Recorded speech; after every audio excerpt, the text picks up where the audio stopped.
Eco unity tribal progress initiative charitable trust દ્વારા છોટાઉદેપુર જિલ્લાના સ્પર્ધાત્મક પરીક્ષાઓની તૈયારીઓ કરતા વિદ્યાર્થીઓ માટે મહિલા દિવસ નિમિત્તે સામાજિક કેમ્પસ અને લાઇબ્રેરીનું નિર્માણ કરવા માટે ખાતમુહૂર્ત કરવામાં આવ્યું।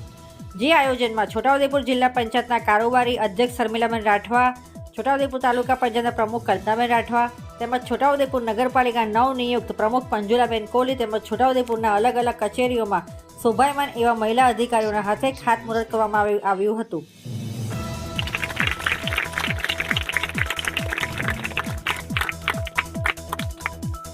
નાની નાની નારીઓ છે ને,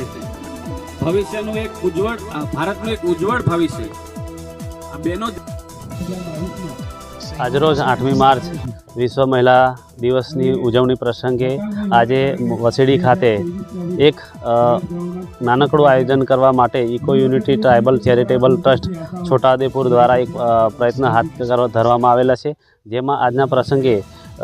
કારોબારી અધ્યક્ષ શ્રી શર્મિલાબેન રાઠવા, નગરપાલિકા પ્રમુખ મંજુલાબેન રાઠવા અને તાલુકા પંચાયત પ્રમુખ શ્રી કલ્પનાબેન રાઠવા ઉપસ્થિત રહ્યા છે। અને આ જે કાર્યક્રમને શોભાવવા માટે ખૂબ આનંદ અમને થયો છે કે આ કાર્યક્રમને આપણે ખૂબ આગળ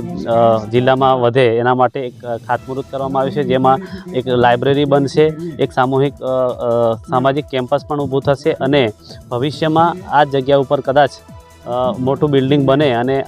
જે શૈક્ષણિક હેતુથી આવતા રહેનારા બાળકો વિદ્યાર્થીઓને મદદરૂપ થાય એ હેતુથી eco unity tribal charitable trust દ્વારા આજે ખાતમુહૂર્ત કરવામાં આવ્યું છે।